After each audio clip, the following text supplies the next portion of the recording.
Yes, so the problem is in the United States, hospitals are being cleaned with chemicals that don't work.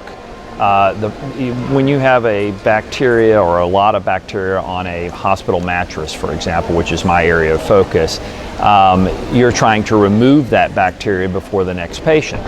Well, none of the things that people are using routinely, whether that's quaternary ammonia, bleach, UV light, phenolics, peracetic acid, all of those things only decrease the bacteria in the real world by about log 1, which means 90% decrease. That means 10% of the bacteria are still all over the mattress and ready for the next patient to be exposed. Well, we have this pressure. We used to have tons and tons of hospitals and tons of hospital rooms. Now we have contracted and we've got many less hospitals, and most hospitals are running at a 95 to 110% occupancy, which means patients are waiting in the emergency room for a bed, patients are waiting in the operating room, in the recovery room for a bed. So the hospitals need those rooms turned over very quickly. So they are spending usually 20 to 30 minutes to clean a room, when in actuality it probably takes about 2 hours to clean the room. They're trying to do things in one-step processes that really need 5-step processes. So what happens is they go in there and they wipe with one wipe that's supposed to clean and disinfect all in one step, and it just doesn't work. Common sense tells you it wasn't going to work. So the problem is that if you look at, when we're talking about the bed, the manufacturers of the bed, the big companies that are making most of the beds in the United States, are recommending in their instructions for use that you do a 5 or 6-step process. Pre-clean, remove most of the dirt off and the soil and the blood and the poop. Okay, then clean, soap and water basically, then rinse, then disinfect, then rinse again, then inspect everything to make sure there are no cracks or damage to the mattress. Most people are doing one step.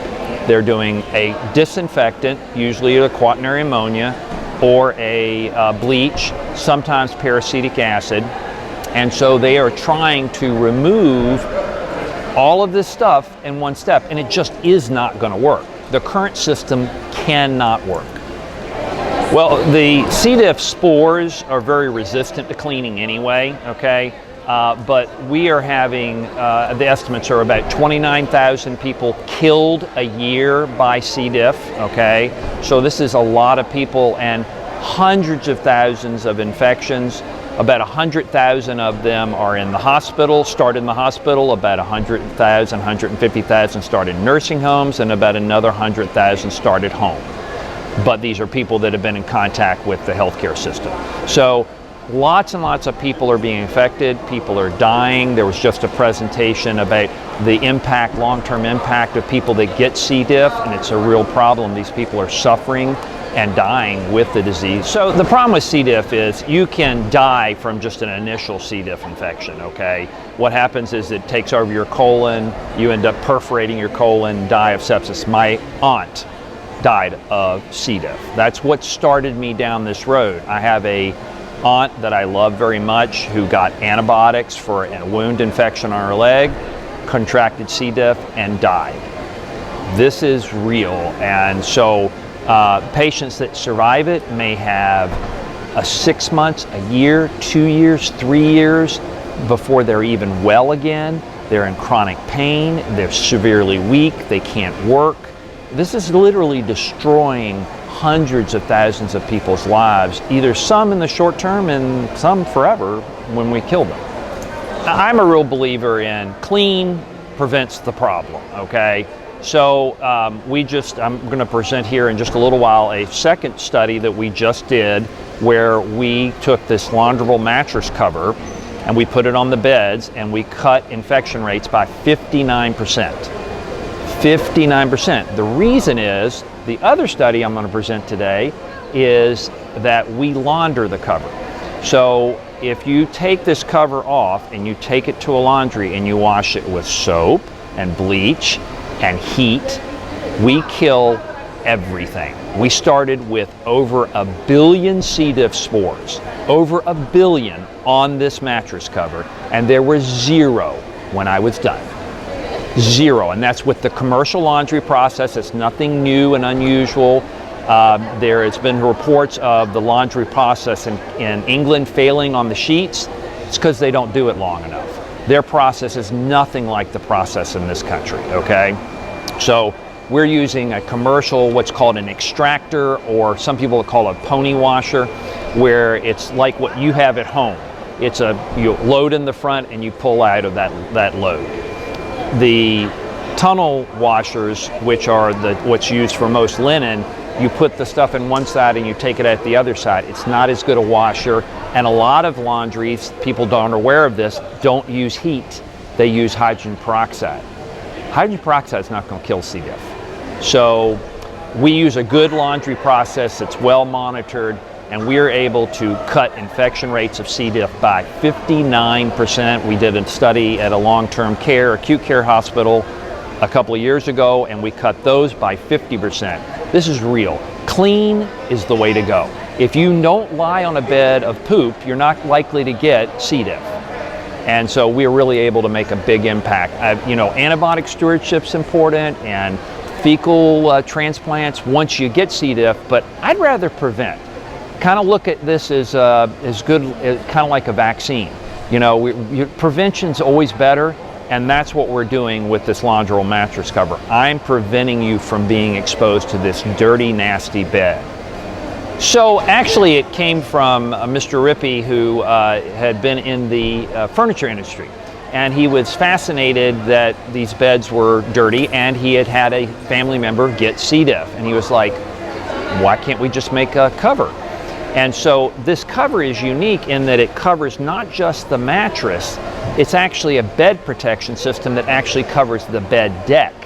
So I challenge anybody, next time you're at a hospital, lift the mattress up. You may find a lot of dirt and rust up underneath that mattress.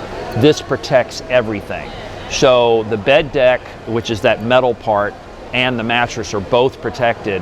And by mounting it to the bed deck, it actually articulates and works with the bed, so it doesn't come off.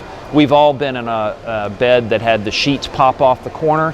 Well, that can't happen with this cover. It's actually mounted down onto it, so this bed protection system protects the bed from the patient and the patient from the bed. Well, it basically allows the hospital to do a couple of things. One, to ensure that the bed and bed deck are cleaned, which they aren't doing today. 2, it lets them turn the room over quickly, but yet still cleaned. So if they're taking a half an hour to an hour to clean the whole room, the toilet, the walls, the floor, and they can only take 3 minutes now to get that bed and bed deck clean by putting a new cover on. Now all they've got to do is clean the handles on the bed and the rails. Boom, that patient's ready to go. So from a hospital standpoint, they're going to do very well. We've got an economic analysis that'll be presented next month at a national conference that showed the dollar savings. So even though you pay for the cover and you have to launder the cover, it ends up being cheaper because you prevent a lot of infections, and you also get the bedrooms turned over quicker. We've already got this in a multitude or a couple of different hospitals, and we've got getting ready to install in a major hospital system. I'm not allowed to divulge that one. That will be starting January 1. And we've got 2 other huge hospitals that are planning to implement it. So as we get more and more hospitals that have realized the economic benefits of putting the cover on, to me it's about patients and patient care, but to the hospitals they've got to make a bottom line. It's actually going to be cheaper for them because these healthcare acquired infections are not being paid for by the insurance companies. So the hospital gets one payment, a DRG, diagnostic related group. If that patient gets a C. diff infection while they're there for their pneumonia, hospital eats that. Costs have ranged anywhere from $14,000 of additional cost for that patient up to $35,000, depending on who you believe and how you calculate it. That's a lot of money, and hospitals are already on a razor-thin margin. So I think this could be a real savings to hospitals because it'll allow them to ensure the patients are protected, and it'll save them money in the long run. Yes, the hospitals so we have a hospital that I'm presenting today in Ashland, Kentucky, Bon Secours, that was able to cut their C. diff rate by 59%. Now, of course, they did a lot of other things. You know, they're trying to do antibiotic stewardship and doing all those things, but this was the main thing that caused the big decrease. So it really makes a difference, and we had the long-term acute care hospitals that also were able to drive down their infection rates.